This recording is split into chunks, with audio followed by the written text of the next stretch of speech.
Industrial noise pollution. Okay, so Max has just said industrial noise pollution. That's a killer.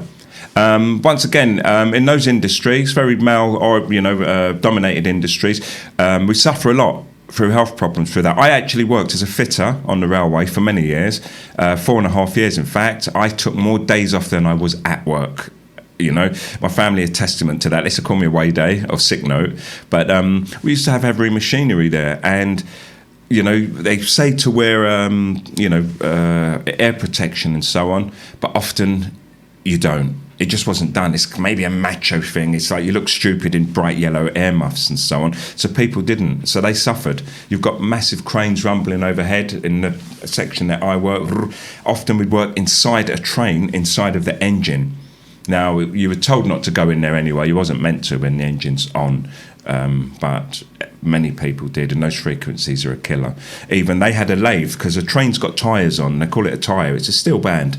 So when they wear, rather than having to replace the whole wheel, they just put a new band on. But you had this machine there as well, and that used to just sit there turning at really low frequencies. And those are the frequencies we can actually hear.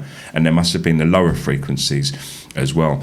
And I believe they are responsible for a lot of bad health conditions in the workers within those environments. But it's often not tackled. Now, I'm out of that area.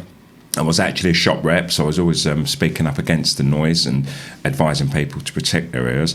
But I'd imagine there are people working in that field, and especially in modern times, because I'm talking about the mid-'80s when I worked there, there must have been changes, but they're never really fully implemented. It's just like working. Sometimes you're told to wear safety gloves or goggles, but you've just got a small job to do, bang, and there you are with no gloves and no goggles, and you're working away until someone has an accident to remind people. Like my friend, we had these steel-tip gloves on, and he didn't wear them because they were too cumbersome, and he was using an electric saw, and it grabbed him, and it cut his fingertip off, right at a point where the metal would have likely protected him. But that's just one of those things.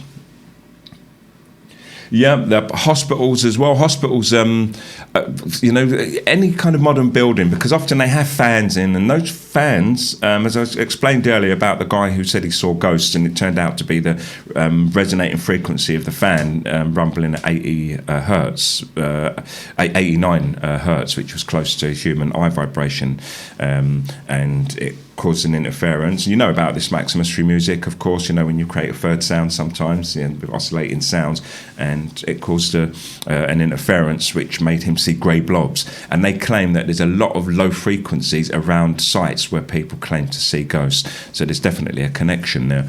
But hospitals as well, just the frequency of machines beeping and so on all day long.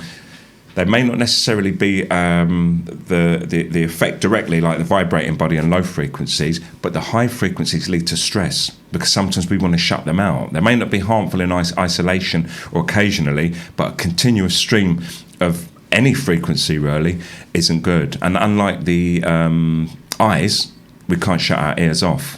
And I find this was a problem for me for a while in a place that I did live. And I used to wear earplugs, as I was advised by a friend, because I'd wake up in the morning with a massive pain in the jaw. And what it turned out was there was always, I don't know where it was coming from to this day, but there was this frequency where I lived, buzzing all the time. And at night, when I tried to sleep, in order to try and shut my ears, I used to grit my teeth together. And I had a stressful time there. I lived there for about 9 months or so. And when I got out, I felt lighter and I just felt healthier. So noise is a killer, even the sounds that we can't hear. So make sure that if you're feeling stressed, anxious and low, and you can't think of any other reason, do just check the sound around you, check the environment, make sure that the sounds around you are suitable for your body type, because some people can deal with it. I was born in London, and when my friends used to come in from London, they go, "Oh Christ, it's really noisy." And I'm like, you're soft. And I was obviously feeling the stress. You feel that you're accustomed to it, but as I explained earlier, adrenaline and cortisol still being triggered, but so quickly we don't notice it, and we become accustomed to it. And I think I even like it, which is just a false. I'm like, I love the sound of rumbling buses in London and the traffic and the noise, and really I don't. And where I live now is so quiet. I'm like, Jesus Christ, it's too quiet at night. I kind of was missing the sound of London for a while, but I'm over it now. Have you known of any that cause these to local housing? I don't know of any cases, but I imagine that's the case, because I'm doing a show soon actually on how the inner cities are always neglected. You see this in many countries. They're doing a massive development of like new offices and new homes and a new road, and then they go around the poorer part of the city.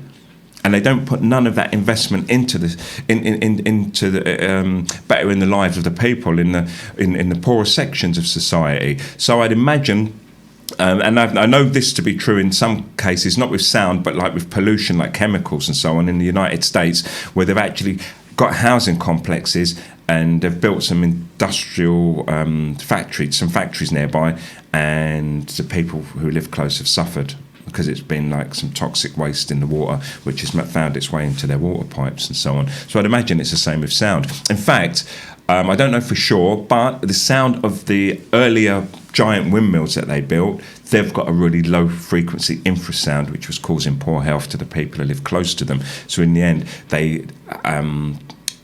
the newer ones, they have to have at least a mile between them and any residential areas. So sound is a problem. It seems like they're starting to take it seriously, but it really requires a lot more push from people. And even if we don't do it on a large scale as such, if you're uncomfortable in your office at work or in your work environment, then do a check yourself and look around for anything that may be causing the cause. Causing the cause? What causes causes? What may be the cause? Or ask anyone else if they're feeling the same effects, and try and find out if it is sound related. It's really, really important. Otherwise, I think the way I sense it, because I started this off by saying I'm a really sensitive man. I was a sensitive kid. I've always been in touch, and I just feel ill right in my centre there, and it kind of moves downwards, and I'm like, what's that? And it's not nothing I've eaten, it's not nothing I've seen, it's nothing that I've heard. I'm talking about what they call the five senses, even though there are more, but it's the auditory sense. It's like, wow, there's something bothering me. Even though I can't put my finger on it yet, I'm going to investigate, and I keep feeling for it. And then suddenly I realise, okay, that. I used to get it with my computer.